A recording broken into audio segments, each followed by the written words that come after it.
Look at my Ficus religiosa, how tall they've become.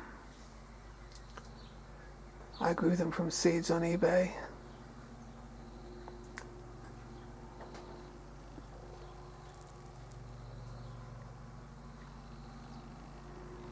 In the late afternoon sun. When I was a child, I had a book called 101 Things to Do, I think it was called. It was from the local library. And it had a thing to do called making a leaf skeleton. I didn't ever try it, but I remember it had a hammer. Maybe you dried out the leaves, or I remember it used maybe water, and it used sheets of newspaper, and I remember a hammer. I think maybe you hit the leaf. But I think if you made a leaf skeleton with a hammer, you might flatten all the veins, mightn't you? And you mightn't get a real impression of the leaf that way. But I found some leaf skeletons in my garden from this tree. A few weeks back, this tree lost its leaves in a sort of early summer deciduous period, and I had a whole pile of leaves. There was a whole pile of them around the pot.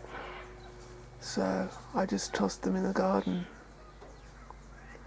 And luckily, a day or so ago, I found some perfect filigree leaf skeletons of Ficus religiosa.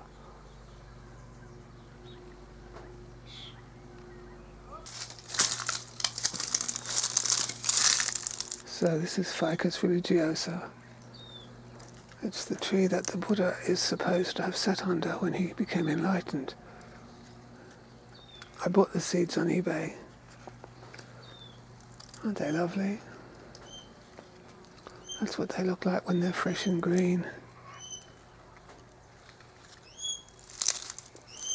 Listen to that parrot.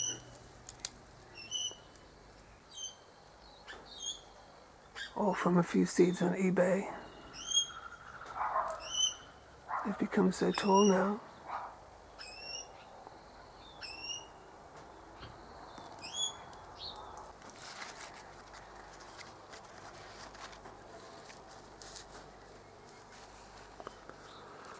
Let's go and look at the leaf skeletons that I found in the garden anyway. Beautiful Ficus religiosa. It's also called the Bodhi tree, isn't it? Is it called the people tree too? I'm not sure. I remember back in '74 in Paddington, Darlinghurst, there used to be a shop called, what was it called? Run by some Indian ladies. Yes, it was called the Flea Market in Oxford Street.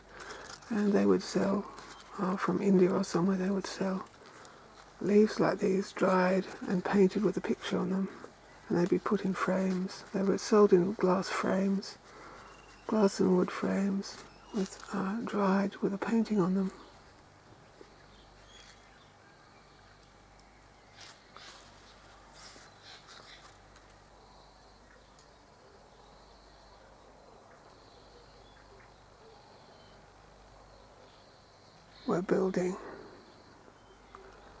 We're building, so I've put them out of the way for the moment.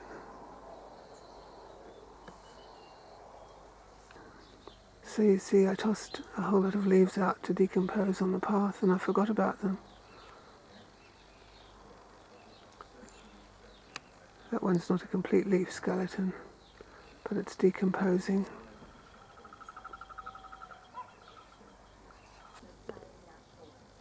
So you see, they're turning into leaf skeletons. Delicate like lacework. They're not the best specimens, but nature is turning them into fine skeletons. Look at that one.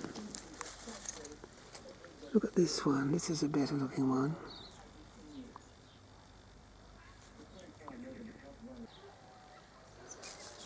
So what you see as the leaves decompose and become skeletons. That one, the process isn't complete yet, and it's been haphazard. But I do know that in arts and crafts, leaf skeletons can be made deliberately on purpose. They can be made for well, for greeting cards and things, can't they? This one's better. Let's have a look at it in the afternoon sunlight. That one's better. And this one's more towards perfection. This one's lost just about all that matter. It's almost just a filigree gauze, that one. A beautiful gauze. It could be used for a card or something. How close can we get? So you can do this on purpose, and you can do it more professionally rather than just like letting it rot on the ground. Isn't it beautiful? I'll go back to the house in a minute because a couple of days ago I found one and it was all curled up like this one, curled, and I've put it under a book to flatten it. It's filigree, isn't it? You could shine a light up. You could project a light through it, couldn't you? And make a beautiful filigree, Ficus religiosa, shadow on the wall. Isn't it lovely? I shall have to research how to do this on purpose. Perhaps you hit the leaf with a hammer or something. It's so fine, like a spider's web. You can get stuff like this that jewelers make deliberately out of, for like a brooch, for example. Can you imagine that a brooch made out of fine silver work?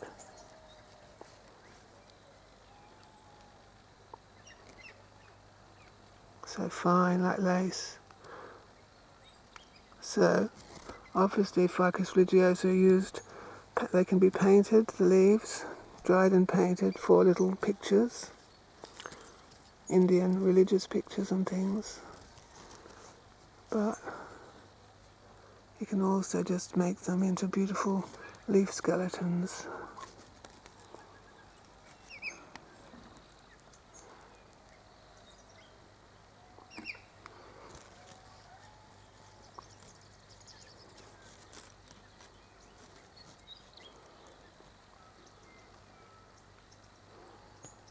It's a piece of art. So look here. This leaf isn't perfect, but I flattened it. I flattened it under a book. It's not perfect, it's not entire, but it's a beautiful leaf skeleton, and it hasn't been hit with a hammer. It's just a beautiful filigree of, is that what it's called? Filigree? Or lace work? Or crochet? It's so delicate and fine.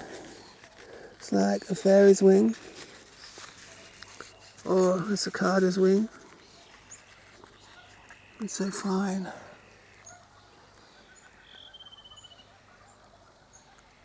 Where is it? It's like a fairy's wing, or a cicada's wing. Now, how to do that on purpose? How to make a leaf skeleton on purpose? So beautiful. Isn't it wonderful? So perfect. That's Ficus religiosa. So delicate and light. You can see through it.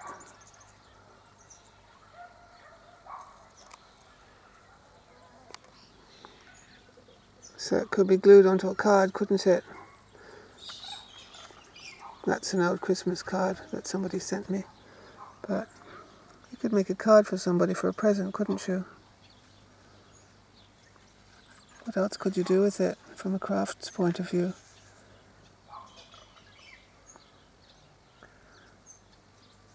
If you know how to make leaf skeletons on purpose, you might tell me how.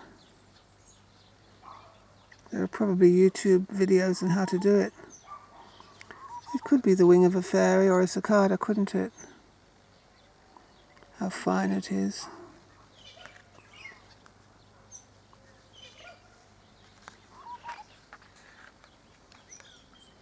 See you then.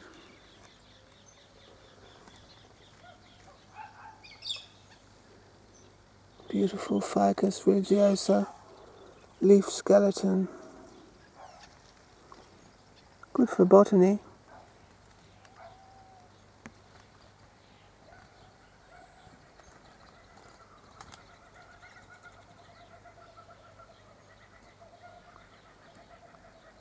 Listen to the kookaburra.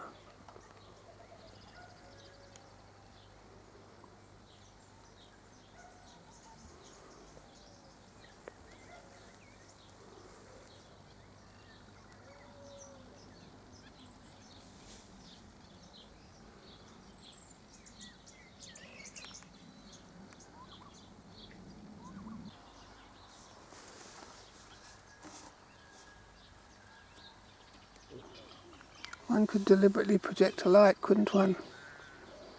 One could deliberately project a light through those leaf veins and make a beautiful pattern on a wall.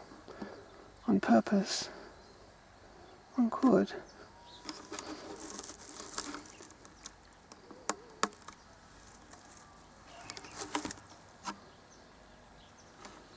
That light isn't strong enough.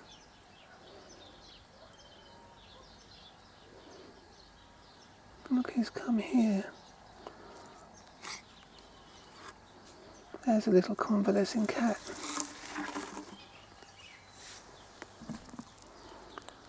There's a little convalescing cat. Hello, darling.